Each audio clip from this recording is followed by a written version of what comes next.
올해 72살이 된 미자는 낡은 원룸 창가에 앉아 흐릿해진 눈으로 밖을 내다본다. 겨울 햇살이 차갑게 방 안을 비추고 있다. 손에 쥔 약봉지가 바스락거린다. 치매 초기라는 진단서를 받은 지 이틀째 되는 날이다. 미자는 천천히 눈을 감는다. 기억이 흐릿해지기 전에 자신의 인생을 되짚어본다. 50년 전 22살의 미자는 중매로 남편을 만났다. 어머니가 정해준 사람이었다. 얼굴도 제대로 보지 못한 채 혼례를 치렀고 낯선 남자의 아내가 되었다. 처음 몇 달은 그래도 괜찮았다. 남편은 말수가 적었지만 폭력적이지는 않았고 미자에게 큰 소리를 내지도 않았다. 하지만 결혼 첫 해가 지나고 큰딸을 낳고 나서부터 남편은 조금씩 변하기 시작했다. 술을 마시기 시작했고 친구들과 어울리는 시간이 많아졌다. 미자가 임신한 몸으로 집안일을 하는 동안 남편은 밤늦게 술 냄새를 풍기며 돌아왔다. 둘째 아들을 낳았을 때 남편은 이미 도박에 빠져 있었다. 처음에는 작은 돈이었다. 10,000원, 20,000원 잃고 오는 정도였다. 하지만 점점 금액이 커졌다. 10만원, 20만원, 50만원. 미자가 아이들 분유값으로 아껴둔 돈까지 몽땅 가져가기 시작했다. 미자는 울면서 말렸지만 남편은 귀를 막았다. 이번에 딸 거라며 큰 소리쳤다. 하지만 딴 적이 없었다. 잃기만 했다. 셋째 딸을 낳았을 때 남편은 전세금까지 날렸다. 전세집에서 쫓겨난 미자는 새 아이를 업고 안고 방 한 칸짜리 월세방으로 이사를 갔다. 월세는 3만원이었지만 그 돈조차 내기 어려웠다. 남편은 돈을 벌어오지 않았다. 술과 도박으로 하루를 보냈다. 미자는 아이들에게 밥을 먹이기 위해 이웃집에 가서 쌀을 빌렸다. 쌀 한 대를 빌리면서 고개를 숙였다. 부끄러웠지만 아이들이 굶을 수는 없었다. 그렇게 몇 년을 버텼다. 방을 옮기고 또 옮기고 또 옮겼다. 월세를 못 내면 쫓겨났다. 짐을 싸고 아이들 손을 잡고 또 다른 월세방을 찾아 헤맸다. 큰딸은 엄마 손을 꼭 잡고 울지 않으려고 애썼다. 겨우 5살이었지만 엄마가 힘들다는 걸 알았다. 아들은 엎혀서 잠들었고 막내딸은 배가 고파서 칭얼거렸다. 미자는 그 시절을 생각하면 지금도 가슴이 먹먹해진다. 남편이 병에 걸린 건 결혼한 지 9년째 되던 해였다. 간경화였다. 술을 너무 많이 마셔서 간이 망가진 것이었다. 병원에 입원했지만 치료비가 없었다. 미자는 남편을 돌보면서도 아이들을 먹여 살려야 했다. 병원비를 내기 위해 이것저것 일을 찾아다녔다. 남의 집 청소를 하고 설거지를 하고 빨래를 했다. 하루에 4시간 자고 일했다. 하지만 돈은 모이지 않았다. 병원비는 쌓여만 갔다. 남편은 결국 그해 가을에 죽었다. 장례식을 치를 돈도 없었다. 친척들이 조금씩 돈을 보태줘서 겨우 화장을 할 수 있었다. 화장터에서 남편의 유골함을 받아들 때 미자는 눈물이 나지 않았다. 슬프지 않았다. 오히려 홀가분했다. 이제 혼자서 아이들을 키우면 된다고 생각했다. 적어도 술 취한 남편에게 맞지 않아도 되고 도박빚 독촉을 받지 않아도 된다고 생각했다. 하지만 현실은 더 가혹했다. 아이 셋을 혼자 키우는 것은 상상 이상으로 힘들었다. 청소와 설거지로는 돈이 되지 않았다. 몸은 망가져갔고 허리는 끊어질 것 같았다. 미자는 결심했다. 큰 돈을 벌어야 한다고. 아이들에게 밥을 먹이고 학교를 보내려면 더 많은 돈이 필요하다고. 그래서 서울로 올라갔다. 무작정 짐을 싸서 기차를 탔다. 아이들은 이웃집에 맡겼다. 일주일만 봐달라고 부탁했지만 그게 몇 년이 될 줄은 몰랐다. 서울에 도착한 미자는 일자리를 찾아 헤맸다. 며칠을 굶으면서 일자리를 찾았다. 그러다 어느 술집에서 주방 일을 구했다. 하루 종일 그릇을 닦고 음식을 나르는 일이었다. 힘들었지만 돈은 전보다 나았다. 한 달에 10만 원을 벌 수 있었다. 아이들에게 5만 원을 붙이고 나머지로 방을 얻고 밥을 먹었다. 그렇게 몇 달을 일했다. 어느 날 술집 마담이 미자를 불렀다. 얼굴이 곱다고 했다. 손님 접대를 해보지 않겠냐고 했다. 미자는 처음에 거절했다. 하지만 마담은 돈 이야기를 꺼냈다. 하루 일하면 일주일치 주방 월급을 받을 수 있다고 했다. 미자는 흔들렸다. 아이들 얼굴이 떠올랐다. 큰딸이 입고 싶다고 했던 새 옷이 떠올랐다. 아들이 갖고 싶다고 했던 운동화가 떠올랐다. 막내딸이 먹고 싶다고 했던 과자가 떠올랐다. 미자는 고개를 끄덕였다. 첫날 밤은 악몽 같았다. 낯선 남자가 술 냄새를 풍기며 미자의 어깨에 손을 올렸다. 미자는 온몸이 굳었다. 하지만 웃어야 했다. 술을 따라야 했다. 남자의 손을 뿌리치지 못했다. 그날 밤 미자는 방에 돌아와서 1시간 동안 울었다. 샤워를 3번 했다. 하지만 다음 날 아침 통장에 찍힌 돈을 보고 마음이 흔들렸다. 이틀치 일한 돈이 한 달치 주방 월급보다 많았다. 미자는 스스로에게 말했다. 아이들을 위해서라고. 조금만 참으면 된다고. 금방 돈 모아서 내려갈 거라고. 하지만 그게 2년이 되고 3년이 되고 5년이 되었다. 미자는 더 이상 주방에서 일하지 않았다. 손님을 받았다. 돈이 쌓였다. 통장의 숫자가 늘어났다. 하지만 아이들에게 내려가지 못했다. 아니, 내려가지 않았다. 두려웠다. 아이들이 엄마를 뭐라고 부를까 두려웠다. 이제 와서 뭐라고 설명할까 두려웠다. 그래서 도망쳤다. 돈만 붙이고 전화는 받지 않았다. 편지는 읽지 않았다. 그렇게 10년이 흘렀다. 미자가 40살이 되었을 때 더 이상 술집에서 일할 수 없게 되었다. 나이가 들었다. 손님들이 젊은 여자들을 찾았다. 마담도 미자에게 더 이상 일을 주지 않았다. 미자는 짐을 싸서 고향으로 내려갔다. 10년 만에 돌아온 집은 낯설었다. 아이들은 컸다. 큰딸은 22살이 되어 있었다. 미자와 같은 나이에 결혼했던 나이였다. 딸은 미자를 보고도 엄마라고 부르지 않았다. 차갑게 돌아섰다. 아들은 20살이었다. 어색하게 인사만 했다. 말을 섞지 않았다. 막내딸만 고등학생이었다. 막내딸은 엄마를 보고 울었다. 달려와서 안겼다. 미자는 그때 처음으로 엄마라는 게 뭔지 느꼈다. 막내딸은 한시도 미자 곁을 떠나지 않았다. 학교에서 돌아오면 미자 옆에 앉았다. 밥을 같이 먹고 텔레비전을 같이 봤다. 미자는 막내딸에게 미안했다. 10년을 버려둔 것에 대해 미안했다. 하지만 막내딸은 아무 말도 하지 않았다. 그저 엄마가 돌아온 것만으로 행복해했다. 큰딸은 달랐다. 미자를 외면했다. 집에 오지 않았다. 전화를 해도 받지 않았다. 미자는 큰딸을 찾아갔다. 딸이 사는 원룸 문을 두드렸다. 딸은 문을 열어주지 않았다.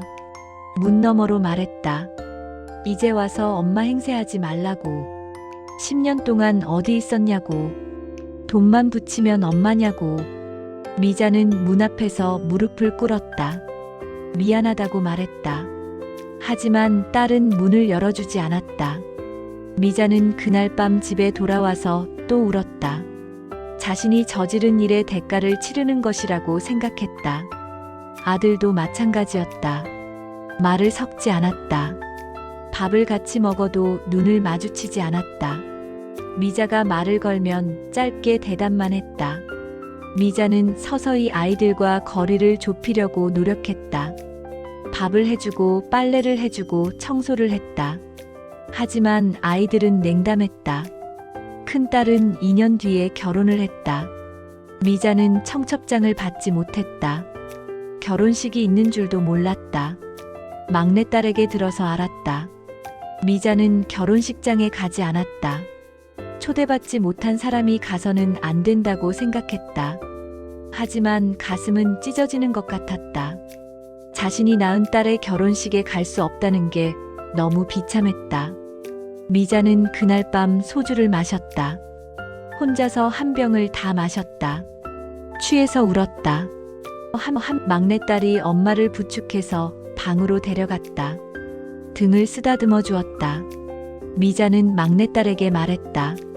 너라도 있어서 다행이라고. 아들은 20대 후반에 결혼을 했다. 그때쯤 되니 큰딸도 조금은 누그러졌다. 결혼식에 미자를 초대했다. 미자는 그날 새 옷을 샀다. 미용실에 가서 머리를 했다. 화장을 진하게 했다. 결혼식장에서 사진을 찍을 때 미자는 가족들 사이에 섰다. 겉으로 보기엔 평범한 가족 같았다. 하지만 미자는 알았다. 이게 거짓말이라는 걸, 억지로 웃고 있다는 걸. 그래도 사진은 남았다. 미자는 그 사진을 액자에 넣어서 방에 걸어두었다. 가끔 그 사진을 보면서 위안을 삼았다. 막내딸은 결혼을 2번 했다.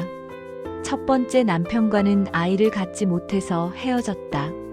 병원에 가보니 막내딸에게 문제가 있었다. 임신이 어렵다는 진단을 받았다. 막내딸은 무너졌다. 미자가 곁에서 위로했다. 괜찮다고, 아이가 없어도 행복할 수 있다고 말했다. 하지만 막내딸의 남편은 그렇게 생각하지 않았다. 이혼을 요구했다. 막내딸은 울면서 집으로 돌아왔다. 미자는 딸을 안아주었다. 2년 뒤에 막내딸은 재혼을 했다. 이번 남편은 아이를 원하지 않는 사람이었다. 둘이서만 살고 싶다는 사람이었다. 막내딸은 그제야 안정을 찾았다. 미자는 막내딸이 행복해 보여서 다행이라고 생각했다. 미자가 65살이 되었을 때 인생에 변화가 생겼다. 동네 문화센터에 다니기 시작했다. 서예 수업을 들었다. 거기서 남자를 만났다. 70살의 호랍이었다. 아내를 5년 전에 잃었다고 했다. 미자에게 관심을 보였다. 미자는 처음에는 어색했다. 65살에 무슨 연애냐고 생각했다. 하지만 남자는 끈질겼다. 수업이 끝나면 차를 마시자고 했다. 미자를 집까지 데려다 주었다. 미자는 점점 마음이 열렸다. 남자는 자상했다. 미자의 말을 들어주었다. 미자를 웃게 만들었다. 미자는 50년 만에 처음으로 누군가에게 사랑받는 기분을 느꼈다. 문화센터의 다른 할머니들은 질투했다. 미자가 남자친구를 사귀는 게 배가 아팠다. 뒤에서 수군거렸다. 저 나이에 무슨 남자친구냐고. 창피하지도 않냐고. 하지만 미자는 신경 쓰지 않았다. 행복했다. 남자친구는 돈이 있는 사람이었다. 젊었을 때 사업을 해서 돈을 모았다고 했다. 미자에게 밥을 사주고 선물을 사주었다. 미자는 처음으로 누군가에게 대접받는 기분을 느꼈다. 남자친구는 결혼 이야기를 꺼냈다. 하지만 양쪽 자식들이 반대했다. 남자친구의 아들, 딸들은 미자를 의심했다. 아버지 재산을 노린다고 생각했다. 미자의 자식들도 반대했다. 특히 큰딸이 강하게 반대했다. 엄마가 또 다른 남자에게 의지하는 게 싫다고 했다. 그래서 결혼은 하지 못했다. 하지만 사귀는 건 막을 수 없었다. 남자친구는 미자의 자식들에게 잘 보이려고 노력했다.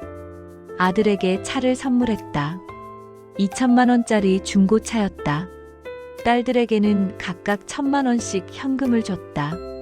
자식들은 그제야 조금 누그러졌다. 겉으로는 반대하지 않았다. 미자는 남자친구와 행복한 시간을 보냈다. 여행도 다니고 맛있는 음식도 먹었다. 60년 인생에서 처음으로 제대로 된 대접을 받았다. 그렇게 2년이 흘렀다. 남자친구가 72살이 되면서 건강이 나빠지기 시작했다. 무릎이 아파서 걷기 힘들어했다. 허리도 아팠다. 병원을 자주 다녔다. 미자는 남자친구를 돌봤다. 병원에 데려다주고 약을 챙겨주었다. 밥을 해주고 빨래를 해주었다. 남자친구는 점점 더 의존했다. 미자 없이는 아무것도 하지 못했다. 미자는 간병인이 되어 있었다. 연인이 아니라 간병인이었다. 남자친구의 자식들은 가끔 들렀다. 아버지 안부를 물어보고 갔다. 하지만 미자에게는 관심이 없었다. 미자가 아버지를 돌보는 게 당연하다고 생각했다. 미자는 지쳤다. 하지만 떠날 수 없었다. 이 나이에 어디로 가겠는가. 그렇게 2년을 간병했다. 어느 날 미자에게 이상한 증상이 생겼다. 자꾸 깜빡했다. 아침에 밥을 했는지 기억이 나지 않았다. 약을 먹었는지 기억이 나지 않았다. 처음에는 나이 탓이라고 생각했다. 건망증이 심해진 거라고 생각했다. 하지만 점점 심해졌다. 남자친구 이름이 기억나지 않았다. 집 주소가 기억나지 않았다. 미자는 병원에 갔다. 검사를 받았다. 의사는 치매 초기라고 했다. 미자는 그 순간 세상이 무너지는 것 같았다. 치매라는 단어가 머릿속에서 맴돌았다. 이제 모든 기억을 잃게 되는 건가? 아이들 얼굴도 잊게 되는 건가? 미자는 울면서 집으로 돌아왔다. 남자친구에게 말했다. 치매 진단을 받았다고. 남자친구는 놀란 표정을 지었다. 하지만 위로하지 않았다. 그저 난처한 표정만 지었다. 그날 밤 남자친구는 자식들에게 전화를 했다. 미자는 옆방에서 통화 내용을 들었다. 남자친구가 자식들에게 말하는 소리가 들렸다. 미자가 치매라고. 이제 어떻게 하면 좋겠냐고. 자식들의 목소리도 들렸다. 당장 내보내야 한다고. 우리 아버지까지 돌볼 수 없다고. 미자는 가슴이 철렁했다. 다음 날 아침 미자는 병원에 다녀왔다. 약을 처방받고 집으로 돌아왔다. 그런데 집 문 앞에 커다란 트렁크가 놓여 있었다. 미자의 짐이 들어있는 트렁크였다. 미자는 문을 열려고 했다. 하지만 열쇠가 맞지 않았다. 자물쇠를 바꾼 것이었다. 미자는 문을 두드렸다. 아무도 대답하지 않았다. 전화를 걸었다.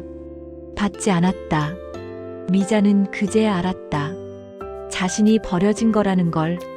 2년 동안 간병한 것도 소용없었다. 1,000만 원씩 준 것도 소용없었다. 차를 선물한 것도 소용없었다. 치매 진단을 받는 순간 모든 게 끝난 것이었다. 미자는 트렁크를 끌고 길을 걸었다. 어디로 가야 할지 몰랐다. 막내딸에게 전화를 걸었다. 결국 미자는 막내딸 집으로 갔다. 초인종을 누르며 손이 떨렸다. 막내딸은 엄마를 보자마자 울었다.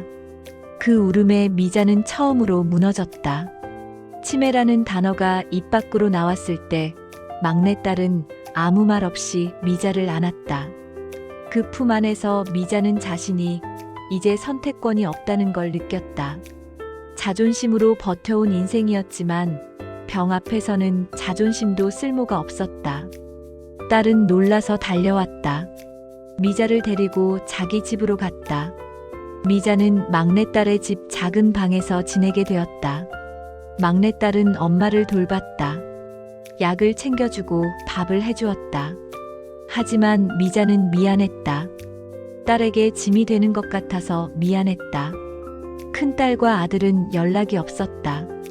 막내딸이 전화를 했지만 바쁘다는 핑계로 오지 않았다. 미자는 알았다. 자식들도 자신을 짐으로 생각한다는 걸. 치매 환자를 돌보고 싶어 하는 사람은 없다는 걸. 미자는 밤마다 생각했다. 자신의 인생이 뭐였나? 어느 날은 밥을 먹다 숟가락을 놓고 멍하니 앉아 있었다. 막내딸이 부르지 않았다면 몇 분을 그대로 있었을지 모른다. 기억은 조금씩 빠져나갔다. 하지만 이상하게도 어린 시절 아이들을 두고 서울로 올라가던 날의 풍경은 또렷했다. 죄책감은 치매에도 남았다.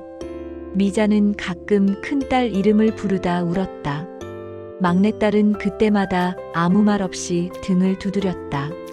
미자는 깨달았다. 22살에 결혼해서 아이 셋을 낳고 남편은 일찍 죽고 아이들을 먹여 살리려고 몸을 팔고 10년을 떨어져 지내고 돌아왔지만 아이들은 차갑고 65살에 만난 남자에게도 버림받고 이제 치매로 기억마저 잃어가는 인생. 이게 자신의 인생이었다. 미자는 자신이 선택한 길이라고 생각했다. 아이들을 버리고 서울로 간 것도 자신의 선택이었다. 돈을 위해 몸을 판 것도 자신의 선택이었다. 그 대가를 치르는 것뿐이라고 생각했다. 하지만 가슴은 아팠다. 후회가 밀려왔다. 만약 그때 서울로 가지 않았다면, 만약 아이들 곁에 있었다면, 만약 가난해도 함께 견뎠다면, 지금쯤 다른 인생을 살고 있을까? 미자는 창밖을 본다. 겨울 해가 지고 있다. 어둠이 내린다. 미자는 약을 먹는다. 치매약이다. 기억을 붙잡기 위한 약이다. 하지만 얼마나 효과가 있을지 모른다. 언젠가는 모든 걸 잊게 될 것이다. 아이들 얼굴도 자신의 이름도 자신이 누구인지도. 미자는 그게 두렵다. 하지만 어쩔 수 없다. 이게 자신의 운명이다. 미자는 눈을 감는다. 잠이 온다. 꿈속에서 미자는 젊다. 22살이다. 아직 결혼하기 전이다. 들판을 뛰어다닌다. 웃는다. 행복하다. 아무 걱정이 없다. 미래가 밝다. 하지만 꿈은 깬다. 눈을 뜨면 현실이다. 72살의 미자다. 치매 환자 미자다. 버림받은 미자다. 미자는 다시 창밖을 본다. 내일도 해가 뜰 것이다. 미자는 그 해를 볼 수 있을까? 아니면 내일 아침이면 오늘을 잊어버릴까? 미자는 모른다. 그저 하루하루를 버틸 뿐이다. 미자는 어느 날 새벽에 잠에서 깼다. 창밖이 이상하게 밝았다. 아직 해가 뜰 시간은 아닌데 방 안이 희미하게 빛나고 있었다. 미자는 잠시 자신이 어디에 있는지 몰랐다. 낯선 천장, 낯선 벽지, 낯선 냄새. 가슴이 덜컥 내려앉았다. 미자는 이불을 걷어차고 일어나 문을 열었다. 거실에서 막내딸의 숨소리가 들렸다. 그제야 마음이 조금 놓였다. 여기가 막내딸 집이라는 사실이 떠올랐다. 미자는 다시 방으로 들어왔지만 잠은 오지 않았다. 머릿속이 이상하게 또렷했다. 최근 들어 드물게 찾아오는 맑은 순간이었다. 미자는 갑자기 생각했다. 지금 이 상태일 때 무언가를 해야 한다고. 이 기억이 남아있을 때, 아직 내가 나라는 걸 알고 있을 때. 미자는 옷장을 열었다. 트렁크에서 꺼내놓은 낡은 가방이 있었다. 그 안에는 예전에 모아두었던 통장과 서류, 사진 몇 장이 들어있었다. 미자는 사진을 꺼냈다. 아이들이 어릴 때 찍은 흑백 사진이었다. 큰딸이 5살, 아들이 3살, 막내딸이 갓난아기였을 때였다. 그 사진을 보자 가슴이 조여왔다. 미자는 울지 않았다. 대신 결심했다. 큰딸에게 가야겠다고. 오늘이 아니면 다시는 못 갈 것 같았다. 미자는 조용히 집을 나섰다. 막내딸을 깨우지 않았다. 자고 있는 얼굴을 한참 내려다보다가 문을 닫았다. 버스를 타고 큰딸이 사는 동네로 갔다. 길은 익숙하지 않았지만 이상하게 발걸음은 망설이지 않았다. 미자는 큰딸 집 앞에 섰다. 예전처럼 무릎을 꿇지는 않았다. 대신 벨을 눌렀다. 한참 만에 문이 열렸다. 큰딸은 놀란 얼굴로 미자를 봤다. 왜 왔냐고 물었다. 미자는 잠시 말을 잃었다. 머릿속에 준비해 온 말들이 엉켜버렸다. 결국 미자는 가방에서 통장 하나를 꺼냈다. 그리고 말했다. 이건 내 돈이라고. 엄마가 서울에서 벌어서 모아둔 거라고. 너희한테 못해준 것 이걸로라도 갚고 싶다고. 큰딸은 통장을 보지도 않았다. 그게 문제가 아니라고 했다. 돈 때문이 아니라고 했다. 왜 우리를 두고 갔냐고, 왜 엄마 노릇을 포기했냐고 물었다. 미자는 처음으로 변명하지 않았다. 고개를 숙이고 말했다. 겁이 났다고. 가난해서, 무력해서, 엄마로서 부족한 게 드러날까봐 도망쳤다고. 큰딸의 얼굴이 흔들렸다. 잠시 침묵이 흘렀다. 그리고 큰딸이 말했다. 지금 와서 이런 말해도 소용없다고. 하지만 문을 닫지는 않았다. 미자는 그 문 앞에 서서 말했다. 오늘이 아니면 다시 못 올 것 같다고. 내가 점점 나를 잊고 있다고. 이 말이 마지막일 수도 있다고. 큰딸은 아무 말 없이 문을 열어주었다. 잠깐, 정말 잠깐이었다. 차 한 잔을 마셨고 말은 거의 하지 않았다. 하지만 문이 열렸다는 사실만으로도 미자는 충분했다. 집을 나서며 미자는 이상하게 가벼웠다. 해야 할 일을 한 것 같았다. 돌아오는 길에 미자는 길을 잘못 들었다. 버스를 잘못 탔다. 내려야 할 곳을 지나쳤다. 갑자기 주변이 낯설어졌다. 가슴이 조여왔다. 여기가 어디지? 나는 어디로 가는 거지? 미자는 벤치에 앉았다. 숨이 가빠졌다. 지나가던 사람이 물었다. 괜찮으시냐고. 미자는 대답하지 못했다. 그 순간 막내딸의 얼굴이 떠올랐다. 집 주소가 어렴풋이 떠올랐다. 미자는 떨리는 손으로 전화번호를 눌렀다. 다행히 통화가 연결됐다. 막내딸은 울면서 달려왔다. 병원에 갔고 의사는 말했다. 기억의 혼선이 더 잦아질 거라고. 혼자 외출은 위험하다고. 그날 이후 미자는 밖에 나가지 않았다. 하지만 이상하게도 마음은 조금 편안해졌다. 마지막으로 하고 싶은 말을 했고 마지막으로 닫힌 문 하나를 두드렸기 때문이었다. 큰딸은 그날 이후 가끔 연락을 했다. 아주 짧은 문자였다. 날씨가 춥다는 말, 건강은 괜찮냐는 말. 미자는 그걸로 충분했다.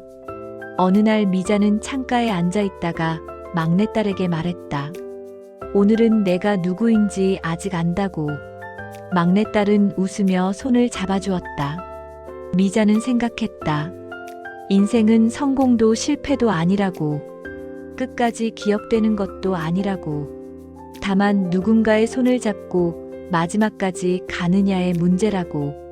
미자는 이제 그 손을 잡고 있었다. 창밖으로 해가 진다. 미자는 그 풍경을 오래 바라본다. 내일 이 장면을 기억하지 못할 수도 있다. 하지만 지금 이 순간만큼은 분명하다. 미자는 혼자가 아니다. 그리고 그 사실 하나만으로도 이 인생은 완전히 실패는 아니었다.